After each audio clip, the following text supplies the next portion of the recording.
Avant de plonger dans cette histoire incroyable, pensez à vous abonner à la chaîne et à activer la cloche. Ici, chaque récit a quelque chose à dire, et vous ne voudrez pas en manquer un seul.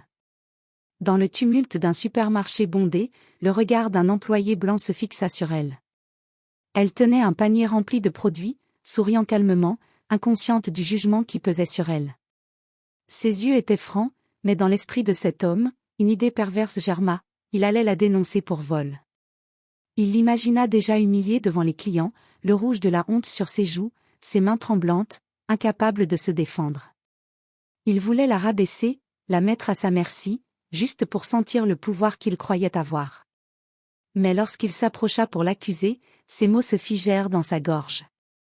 La femme le regarda droit dans les yeux, avec une sérénité et une dignité qui le déstabilisaient. Et puis, ce qu'il ne savait pas, c'est qu'elle n'était pas une simple cliente. Elle était la propriétaire du supermarché, ayant pris soin de vérifier chaque rayon avant de se déplacer incognito pour surveiller le personnel. Le silence tomba comme un coup près. Les clients se tournèrent vers lui, la stupeur peinte sur leur visage. L'employé sentit le sol se dérober sous ses pieds, la honte qu'il avait voulu infliger, il la ressentit à son tour, doublée d'une humiliation qu'aucun mot ne pourrait décrire. Ce jour-là, il comprit brutalement que juger par la couleur de peau et tenter de rabaisser quelqu'un pouvait se retourner contre soi, de la manière la plus spectaculaire possible. Le soleil de l'après-midi filtrait à travers les grandes baies vitrées du supermarché, illuminant les rayons parfaitement rangés. Jennifer Thompson, la propriétaire, marchait parmi les allées sous une apparence simple, vêtue d'un jean et d'un t-shirt, ses cheveux attachés en queue de cheval. Peu de clients la reconnaissaient ainsi, et c'était exactement ce qu'elle voulait, observer le personnel sans attirer l'attention. À l'autre bout, Tom Reynolds, un employé depuis 3 ans, balayait les allées avec un sourire narquois. Il aimait se sentir supérieur aux clients et aux collègues qu'il jugeait inférieurs. Quand ses yeux croisèrent Jennifer, il la vit comme une cible idéale. Une femme noire, seule, avec un panier bien rempli. Dans sa tête, la scène se joua déjà, elle serait accusée, humiliée, et il serait le héros de l'instant. Sans réfléchir, Tom s'approcha d'elle. « Excusez-moi, vous êtes sûr d'avoir payé tout ça, dit-il, son ton accusateur chargé de mépris. Jennifer le regarda calmement, son calme presque provoquant. « Bien sûr que oui. Avez-vous besoin que je vous montre le ticket ?»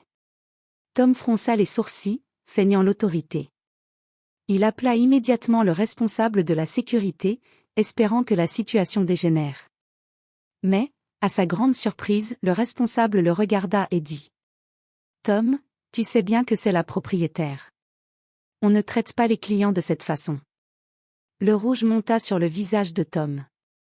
Les clients autour commencèrent à murmurer, certains capturant la scène sur leur téléphone. L'humiliation qu'il avait imaginée pour Jennifer se retourna contre lui. Jennifer, toujours calme, posa doucement son panier et dit : « Il semble que vous ayez besoin d'apprendre une leçon sur le respect et le jugement hâtif. » Ce simple regard, empreint de dignité, frappa Tom comme un coup de poing. Il se sentit minuscule, chaque client le scrutant avec une surprise mêlée de reproches. Son rêve de domination venait de s'effondrer en un instant. Ce jour-là, Tom ne quitta pas le supermarché comme il l'avait prévu. Il quitta avec la honte gravée sur son visage et la certitude que sous-estimer quelqu'un à cause de sa couleur de peau pouvait coûter très cher, même à un employé qui pensait tout contrôler. Tom croyait qu'après sa honte au supermarché, il pourrait simplement se cacher et oublier l'incident. Mais Jennifer Thompson n'était pas du genre à laisser passer un comportement irrespectueux, surtout lorsqu'il était teinté de racisme. Le lendemain, elle prit une décision qui allait transformer la vie de Tom. Elle convoqua une réunion du personnel, annonçant qu'elle avait pris connaissance de l'incident. Sa voix, ferme mais contrôlée, résonnait dans la salle. « Je ne tolérerai aucun manque de respect envers nos clients.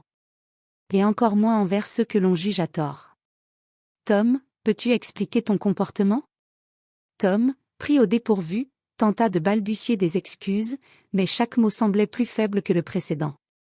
Les regards de ses collègues, étonnés et réprobateurs, l'enfonçaient un peu plus dans la honte. Jennifer sortit alors son téléphone et montra la vidéo de l'incident capturé par un client, Tom, rouge de colère, accusant une femme noire innocente sous le regard choqué des clients. La vidéo fit le tour du quartier en quelques heures. Les réseaux sociaux s'emparèrent de l'histoire, et Tom devint rapidement un symbole de l'arrogance et du racisme au travail. Mais Jennifer n'avait pas seulement voulu humilier Tom publiquement. Elle voulait lui faire comprendre les conséquences de ses actes et éveiller la conscience de toute l'équipe. Elle conclut la réunion par ces mots. Chacun ici doit comprendre que le respect ne se négocie pas. Ce que vous pensez pouvoir faire en privé peut avoir des répercussions que vous n'imaginez même pas. Tom, humilié et impuissant, réalisa qu'il avait perdu bien plus qu'un simple moment de fierté, sa réputation, sa crédibilité et même le respect de ses collègues étaient détruits. Ce jour-là, il comprit que ses préjugés et son arrogance l'avaient conduit droit à sa propre chute. Et Jennifer ? Elle retourna dans ses affaires, calme et digne, sachant qu'elle venait d'envoyer un message clair. Aucune injustice ne resterait impunie, surtout quand elle touche l'âme des innocents. Après l'humiliation publique, Tom croyait naïvement qu'il pourrait se remettre en douce. Mais la réalité le rattrapa rapidement. La vidéo de son comportement au supermarché circulait partout sur les réseaux sociaux, ses amis, sa famille, et même ses collègues de l'ancien emploi le regardaient avec stupéfaction et jugement. Chaque commentaire acerbe et chaque partage de la vidéo enfonçait un peu plus le clou de sa honte. Au travail, ses collègues le fuyaient. Certains murmuraient derrière son dos, d'autres le confrontaient ouvertement. « Tu te rends compte de ce que tu as fait ?» Tom baissait les yeux, incapable de répondre. Les accusations et les jugements s'étaient transformés en un poids qu'il ne pouvait plus ignorer. Mais la chute ne s'arrêta pas là. Jennifer, bien que calme et professionnelle, ne laissa rien passer. Elle convoqua Tom dans son bureau. « Tom, ton attitude ne peut pas être tolérée ici. Je te donne le choix, suivre une formation sur la diversité et le respect ou quitter définitivement l'entreprise. » Tom, humilié et acculé, accepta à contre-cœur la formation. Chaque séance était un miroir cruel qui lui renvoyait ses préjugés et sa bêtise. Il devait affronter ses propres failles, écouter des histoires de discrimination et comprendre à quel point ses actions avaient blessé. Mais le public ne l'avait pas oublié. Un ancien client, témoin de la scène, partagea encore plus largement la vidéo, et Tom se retrouva au centre de moqueries virales. Les appels pour des excuses publiques se multipliaient. La réputation qu'il pensait solide était désormais en ruine. C'est à ce moment-là que Tom commença à réaliser une vérité difficile, l'humiliation qu'il avait voulu infliger à une femme noire s'était retournée contre lui de façon irréversible. Chaque pas qu'il faisait pour réparer ses torts semblait trop tardif, et la leçon de vie qu'il recevait était brutale mais nécessaire. Jennifer, de son côté, continuait sa vie normalement, guidant son supermarché avec efficacité et dignité, sachant qu'un simple geste de courage et de justice pouvait avoir des répercussions bien plus puissantes que n'importe quelle confrontation directe. Les semaines passèrent, et Tom ressentait encore les cicatrices de son arrogance. Chaque fois qu'il franchissait les portes du supermarché, il sentait les regards des clients et du personnel, non pas pleins de mépris pour lui, mais pleins de jugement pour ce qu'il avait tenté de faire.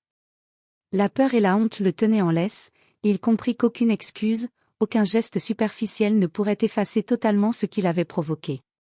Un matin, Jennifer l'appela dans son bureau pour une ultime conversation.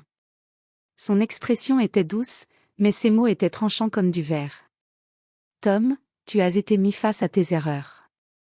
Tu as ressenti la honte que tu voulais infliger à quelqu'un d'innocent. C'est une leçon que beaucoup de gens ne comprennent jamais. Mais la vraie question est, que vas-tu faire maintenant ? » Tom baissa les yeux, incapable de parler. Il savait qu'il avait été jugé, non pas seulement par Jennifer, mais par la société entière. Il comprit enfin que le respect n'est pas une option et que juger quelqu'un pour sa couleur de peau ou son apparence ne mène qu'à la ruine personnelle. Avec le temps, il fit de vrais efforts pour changer, mais la mémoire de son humiliation restait gravée. Chaque client qu'il servait, chaque collègue qu'il croisait, lui rappelait l'importance de la dignité et de l'empathie. Quant à Jennifer, elle continua à gérer son supermarché avec élégance et intelligence, renforçant la réputation d'un lieu où le respect et la justice priment sur les préjugés. Ce qu'elle avait fait pour Tom n'était pas seulement une correction personnelle, mais un exemple pour tous. L'injustice peut se retourner contre ceux qui la sèment, et la dignité a toujours le dernier mot. Et ainsi, ce qui avait commencé comme une tentative d'humiliation s'était transformé en une leçon universelle. Sous-estimer ou juger quelqu'un peut coûter bien plus cher que ce que l'on imagine.